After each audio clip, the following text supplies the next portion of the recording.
Lectura del Santo Evangelio según San Lucas. En aquel tiempo dijo Jesús a sus discípulos: un hombre rico tenía un administrador a quien acusaron ante él de derrochar sus bienes. Entonces lo llamó y le dijo: ¿qué es eso que estoy oyendo de ti? Dame cuenta de tu administración, porque en adelante no podrás seguir administrando. El administrador se puso a decir para sí: ¿qué voy a hacer? Pues mi señor me quita la administración. Para acabar no tengo fuerzas. Mendigar me da vergüenza. Ya sé lo que voy a hacer para que cuando me echen de la administración encuentre quien me reciba en su casa. Fue llamando uno a uno a los deudores de su amo y dijo al primero: ¿cuánto debes a mi amo? Este respondió: 100 barriles de aceite. Él le dijo: aquí está tu recibo, aprisa, siéntate y escribe 50. Luego dijo a otro: ¿y tú cuánto debes? Él contestó: 100 fanegas de trigo. Le dijo: aquí está tu recibo, escribe 80. Y el amo felicitó al administrador injusto por la astucia con que había procedido. Ciertamente los hijos de este mundo son más astutos con su gente que los hijos de la luz. Y yo os digo: ganaos amigos con el dinero de iniquidad, para que cuando os falte os reciban en las moradas eternas. El que es de fiar en lo poco, también en lo mucho es fiel. El que es injusto en lo poco, también en lo mucho es injusto. Pues si no fuisteis fieles en la riqueza injusta, ¿quién os confiará la verdadera? Si no fuisteis fieles en lo ajeno, lo vuestro, ¿quién os lo dará? Ningún siervo puede servir a dos señores, porque o bien aborrecerá a uno y amará a otro, o bien se dedicará al primero y no hará caso del segundo. No podéis servir a Dios y al dinero. Palabra del Señor. Bueno, esto da para mucho y yo lo que voy a hablar es algo sobre esto que dio también a muchos para hablar este Evangelio. Pero bueno, el domingo anterior fue el de la exaltación de la Santa Cruz. Y por eso, digamos, se cortó la serie de estos Evangelios de San Lucas. Si no hubiera sido por la exaltación de la cruz, hubiera correspondido el Evangelio de la parábola comúnmente llamada del Hijo Pródigo. Este domingo el Señor nos presenta otra parábola, la figura de un administrador, un mayordomo. Existe una semejanza de fondo entre el Hijo Pródigo y el mayordomo, porque ambos dilapidan los bienes. En el caso de este Evangelio, los bienes no pertenecen a quien los administra. Los bienes que el hijo había derrochado, en cambio, los tenía por la herencia de su padre. Le había pedido la herencia.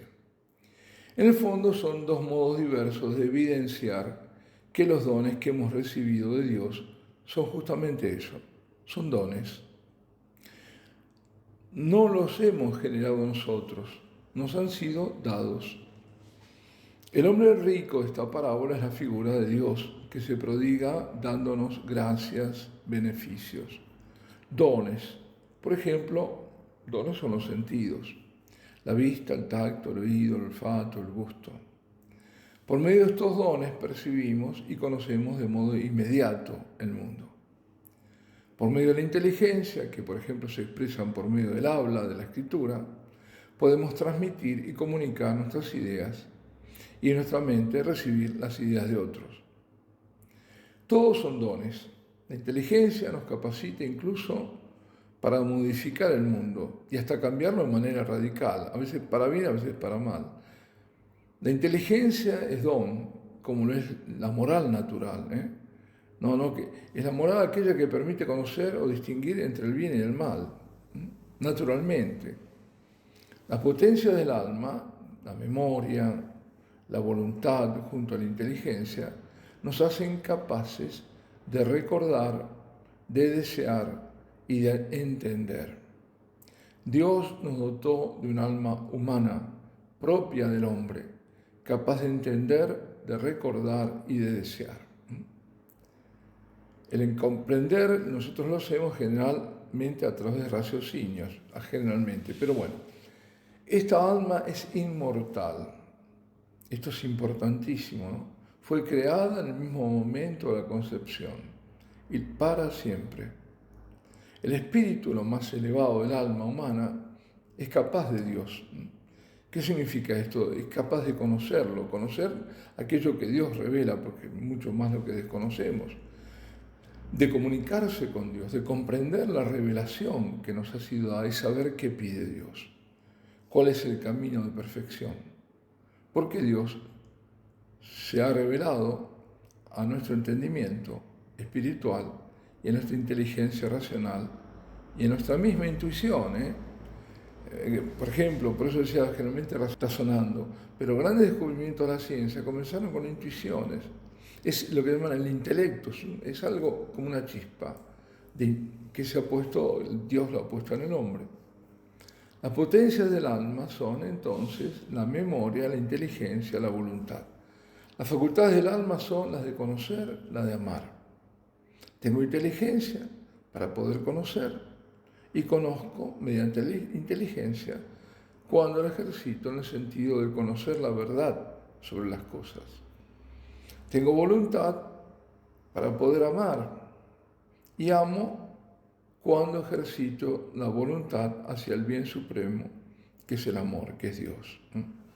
Amor a Dios, amor a mi prójimo, amor a la creación, en ese orden.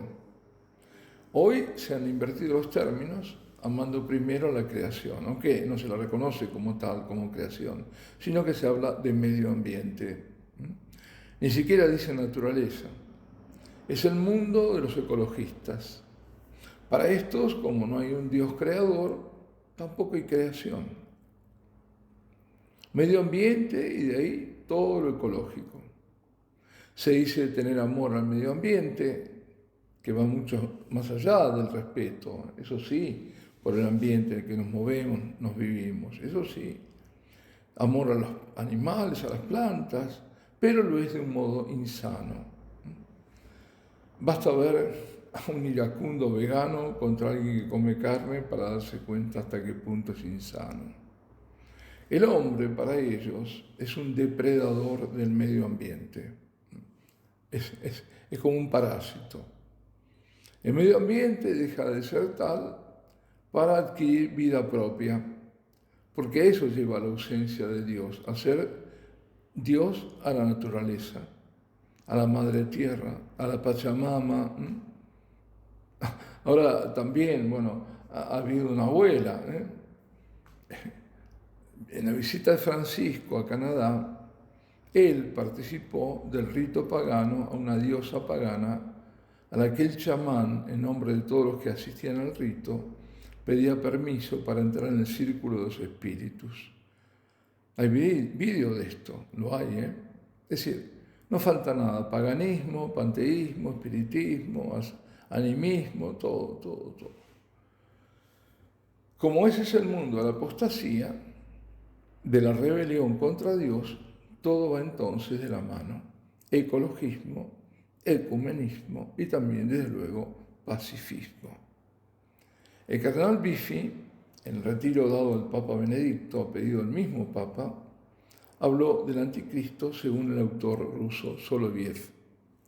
Recordó lo que afirmaba el filósofo y genio ruso. El anticristo, decía, será ecologista, ecumenista y pacifista. Yo lo llamo pacifiesta. Bien, es ese irenismo, pacifismo a lo loco y a lo tonto, ¿no? En la gran confusión sincretista de este mundo, unida al pseudo-humanismo, se pone por otra parte al hombre en un falso pedestal, construido por él mismo. Es lo que se llama antropocentrismo, si el hombre está al centro y no Dios. Una y otra concepción del hombre, el hombre como un depredador o el hombre en medio de todo, se oponen, se contradicen, no importa. Lo importante es que Dios no aparezca. ¿Qué creen que sale de todo esto? ¿Algo bueno? No, por supuesto que no, lo estamos viendo. Pues nada de esto es amor, porque son construcciones falsas, heréticas, rechazando a Dios, rechazando la verdad. Lo que sale del desplazamiento de Dios, quitarlo del centro, por el hombre, es el desplazamiento, esto es lo que va a pasar al final, del hombre por el mismísimo demonio. ¿Qué va a pasar? ¿Qué está pasando? Satanás pretende ser adorado, ya hay muchos que lo adoran, ya hay muchos. Por administrar ruinmente los dones de Dios, por dilapidarlos en la prostitución de sacrilegios, de herejías, por malversarlos miserablemente, estamos donde estamos, entre perdidos muchos y otros terriblemente confundidos. Todos los dones están ordenados a nuestra salvación y a nuestra cooperación para la salvación de otros. El buen administrador es el que usa adecuadamente, sabiamente, de esos dones para los demás y para sí, y generosamente disponiendo de ellos puede devolverlos a Dios. El mal uso de los dones es el uso egoísta, cuando, por ejemplo, una persona muy inteligente y con fuerte voluntad y determinación usa esas potencias, voluntad, inteligencia, para sí mismo, para hacerse muy rico, muy famoso, para tener mucho poder sobre los demás. Ese uso servirá para la conquista, el aplauso del mundo, pero no para su salvación, o por lo menos no necesariamente.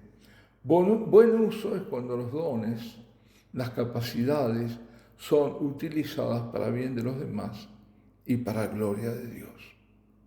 Por eso, el sano egoísmo es desear y esforzarse por ser santo. Es lo menos egoísta que se puede tener, ¿no? El santo nunca es para él, sino para Dios, para los demás. Además de nuestras potencias del alma están nuestras pasiones, nuestros apetitos, como enseña San Juan de la Cruz.